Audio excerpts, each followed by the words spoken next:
he didn't seem aggressive or anything until he obviously went after a local landlord. One minute he's cool, next minute he's violent, you know. He was like Jack and bloody Hyde. Incredible fella. The landlord needed 20 stitches, and Massoud got nearly 3 years in prison. While Canadian papers reported he'd had his passport confiscated and was convicted of a string of petty crimes. Zahaf Bibo does have a criminal record in several provinces that includes drug charges.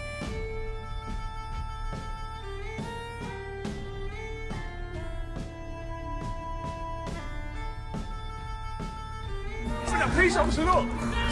Whoa! What the fuck? Stabbing the police?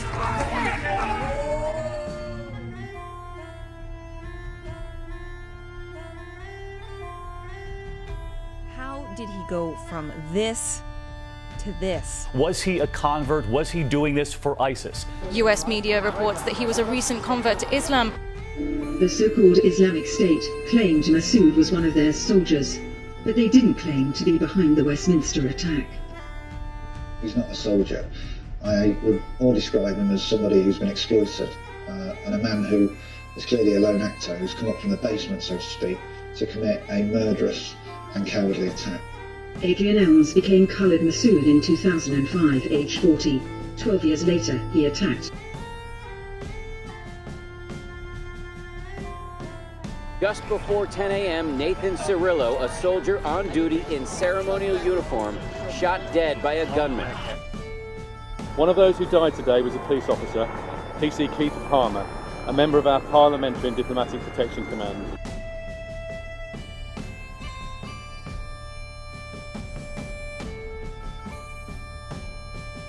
Sergeant-at-Arms Kevin Vickers was identified as the man who shot dead the gunman and has been largely hailed as a hero. By 8:25 in the evening, the lockdown on downtown Ottawa was lifted. He's a government minister and a former soldier. And today Tobias Elwood told a court how he used his medical training meant for a battlefield to try and help save the life of a dying police officer in the grounds of Parliament, ignoring fears of a secondary attack and rushing to help.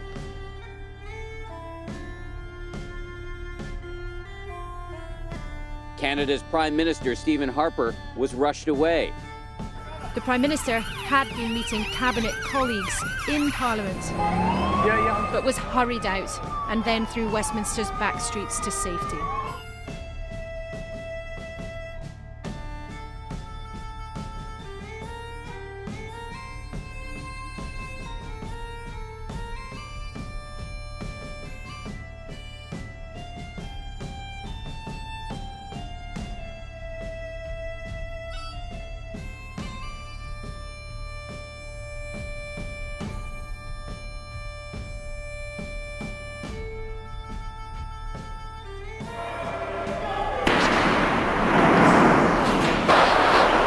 Parliament was on lockdown, with MPs barricaded in their rooms as a tactical team converged on the suspect. Downtown Ottawa was also placed on lockdown as police secured the area from any further threats.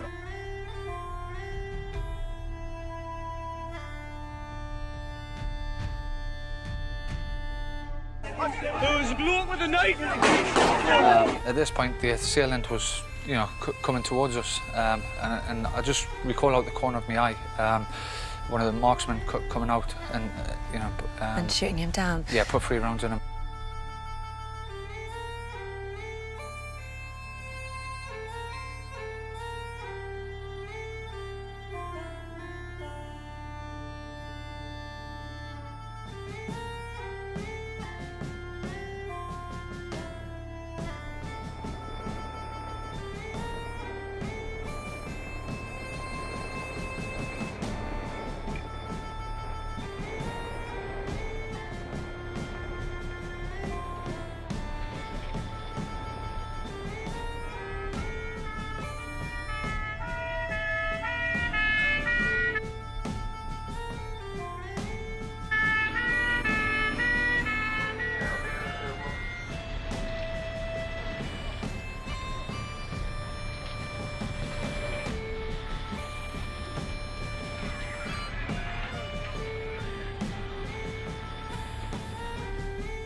Peter Riley, CBC News.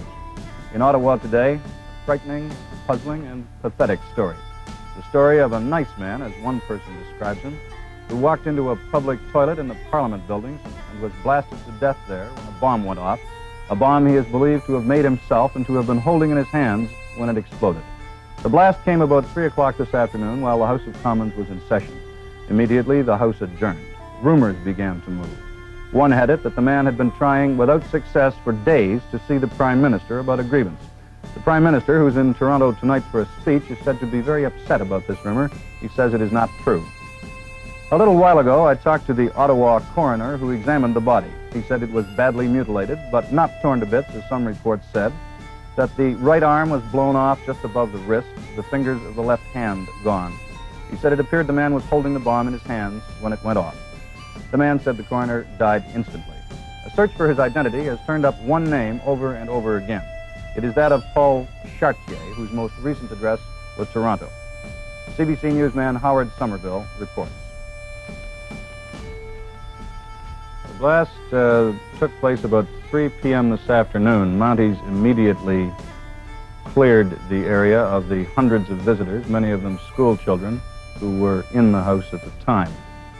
Joining me now is Maurice Vallacott. He is a member of Canada's Parliament who was on a tour with a group of 30 children and their parents when the shots rang out. I mean, Mr. Vallacott, 31 children and their parents for a tour this morning. You Right. Sure picked a day to go on a tour. That must have been frightening for everyone. That's right. Well, I obviously didn't plan it. A group of visiting school children were released, having been entertained with cartoons in an MP's office. There is the washroom. Photographers taking pictures inside the policeman.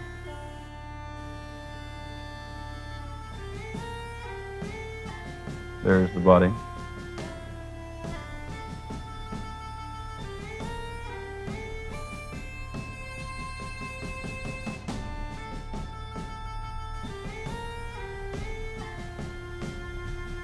There again, a shot of the washroom. It was damaged pretty heavily, large chunks of marble blown out of the wall, but apparently a heavy door contained the blast. The Solicitor General, Larry Pinnell, held a press conference shortly after, at which he said that police had turned up some interesting facts. There is the washroom. As you can see, badly damaged, big pieces of marble lying around.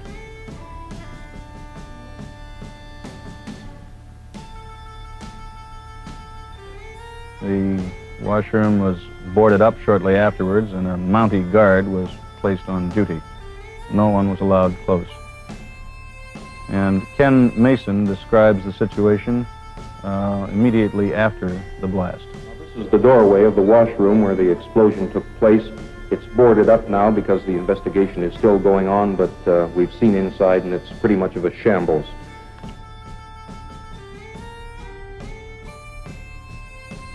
First, we have the CPR scene from after the soldier was supposedly shot, and it just doesn't make sense. He's wearing white gloves and there's no blood on him. All these people are crowded around the body. I mean, typically when somebody's receiving CPR, they want you to give that person room. But in this case, it seems as though they're trying to block the view from any spectators. In addition, the whole CPR scene is completely wrong. The people are acting strange, looking all around, and it just...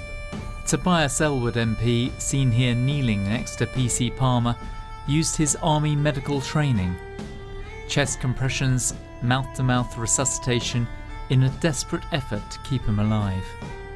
Eventually the doctor said, okay, I think we're just going to have to call it. And I remember looking at him and saying, you're going to have to tell me to stop, sir, because otherwise I'm going to keep doing this. And he just said, so you've done your best. We've all done our best here. I call the time of death.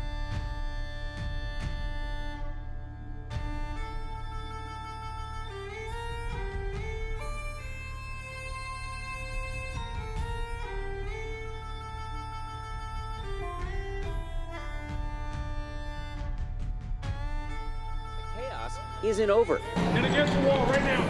The fear, another gunman potentially on the loose. To your left, out of the way! Blocks away, people are ordered off the streets and away from windows. Police swarming the city center. Down alongside the building, hug the building. Ushering citizens to safety. As the screening is taking place, some through it, some going through it, and one of the moms is outside, and she was the mom actually that saw the shooter come in and another shooter apparently. So what's maybe not being said at this point is actually this woman vouches the fact that there were two individuals. Only one has been shot dead at this point. And we're hearing reports of two different possible assailants. One has been described to me by eyewitnesses as a white person, possibly with bald hair, carrying what looked to be two large knives. And a second one, which seems to be the man being arrested by police in Old Palace Yard, appears to be a black man with a goatee beard. And talking to police officers around here, there does seem to be a feeling that there may have been two people in the vehicle. So a possible, and I stress at this stage, a possible picture of a vehicle with two people in it, one black, one white, mowing people down on Westminster Bridge, and then trying, the people inside, then trying to get inside the Palace of Westminster itself.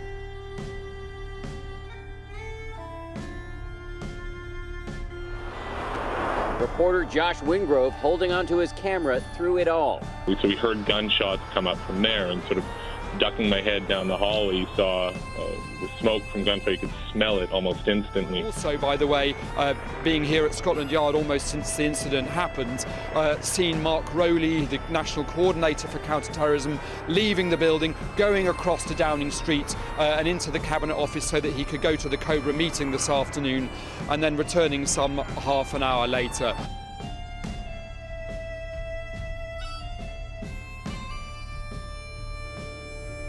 The Prime Minister. The whole country will want to know who was responsible for this atrocity.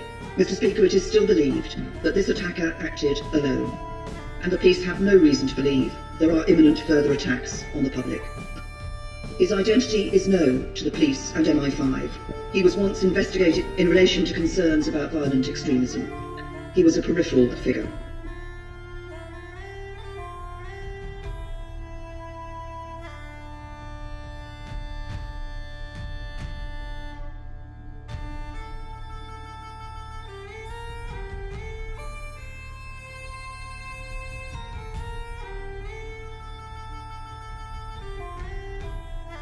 His visa was refused. Do you think this could be significant? I think it is significant because I think that, like many of his kind, like many Islamist extremists, at some stage they often have an aspiration to travel to one of the or other theatres where jihadism is going on, whether that be the Fatah region of Pakistan, Afghanistan, in the early 2000s, or more latterly to Islamic State in Syria and Iraq. And it looks on the face of it that that actually perhaps could have been the trigger for him. You know, if something is put in the way of the aspiration to go overseas, then they decide to carry out an attack here. Research carried out by Canada's Secret Service CSIS after two attacks there lends weight to this theory. 100,000 intelligence reports were analysed, looking for factors that turn ideological extremists into violent attackers. It's called mobilisation to violence. I'm proud to say that our work has been groundbreaking. We've got some fantastic analysts who have led the charge in this way. They've been inspired by the fact that we had the two attacks in Canada. We'd never had attacks like that before. And they want to make sure that we were being as effective as possible. It was their contribution to it. In October 2014, Martin Couture-Rilot deliberately mowed down soldiers in Quebec. One was killed. He'd had his passport seized 3 months before the attack. He was denied travel.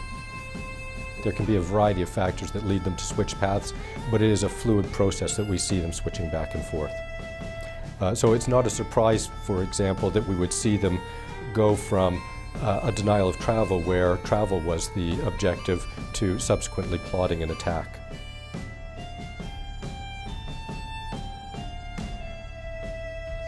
Manchester, police did respond to this attack very, very quickly, and we know just over the weekend, in fact, there was a big training exercise, counter-terror training exercise on the River Thames, so the police always aware that something like this is a possibility.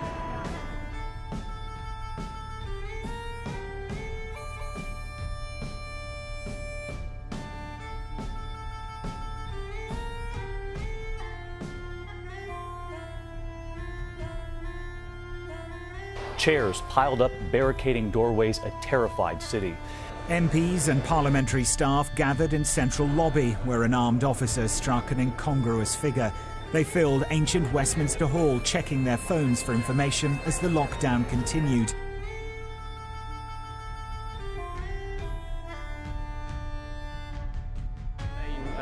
My name is Mary Cray. I'm the MP for Wakefield. Mary, could you bear to recap? Sure. Yeah. And how do you spell your last name? G-R-A-Y? Or? C-R-E-A-G-H. Cray. Thank you very much. Thank you for your regular caucus meeting Wednesday morning, like every Wednesday morning.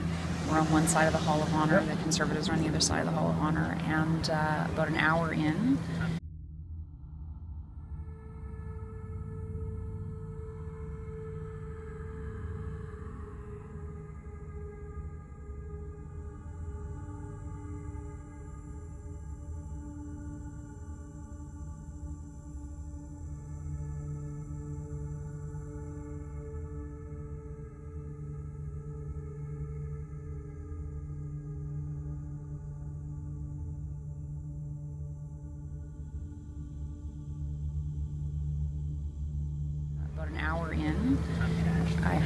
we all heard, but I heard these noises that didn't sound like gunshots, but your brain doesn't go there because you don't think it's gunshots, right? It's not a natural thing to leap to.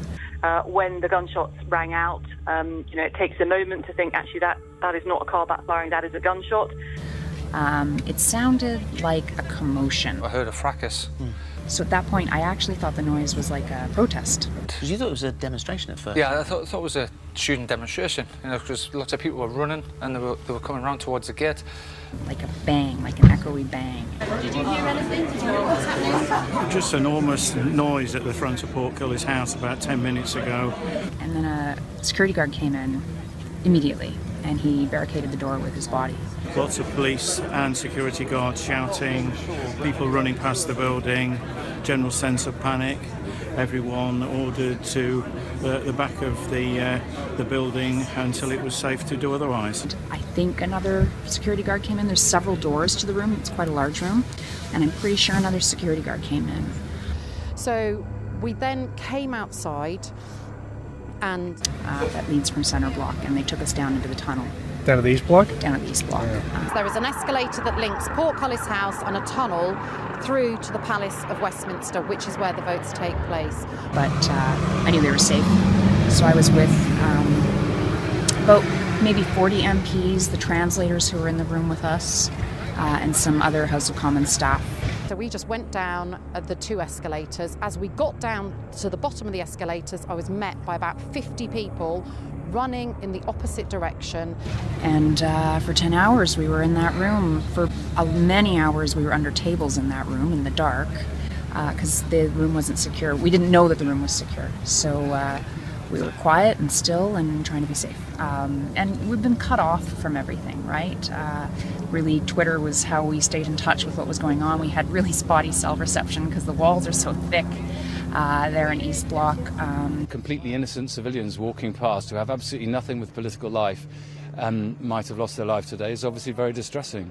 Chris Bryant, thank you very much for speaking to us. I'm freezing cold as well. It is pretty cold. And it's freezing in Westminster Abbey, I have to tell you. Thank you very much. I mean, I'm a little overwhelmed right now thinking about all of it. I will say that Parliament belongs to all Canadians. I know things are going to have to change when it comes to security, but at the same time it breaks my heart a bit that it does have to change. I mean, it belongs to us, all of us, and I love the fact that anyone can just come and visit the Hill. Look, the tragic truth is this is the day that we have feared would come at some point, and it has. It's why the security and intelligence services have said for a long time an attack is highly likely. And I think the single most important thing is, well, obviously we mourn for those who have lost their lives, for the injured, for their families. For them, it is an absolutely awful, awful day. But I think for Parliament, for our society, the most important thing we can do is to show that we are not going to be defeated, we're not going to give up our way of life, we are not going to give up our democracy, we're going to carry on doing what we're doing, because that is what those who undertake these attacks want to try and make happen, and we're not going to let it happen. She also apologized for what she described as the pain, fright, and chaos her son created. And chaos, and chaos. Fear and chaos, fear and chaos, fear and chaos just across our border tonight. A day of terror and terror and terror in the Canadian capital, and at this hour, the suspect behind it. But the chaos isn't over. But the chaos... Chaos. Chaos. Chaos. But the chaos... But the chaos isn't over.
Both houses of Parliament will carry on today in a show of defiance, but there will be an increased police presence in London and in cities across the country in the coming days.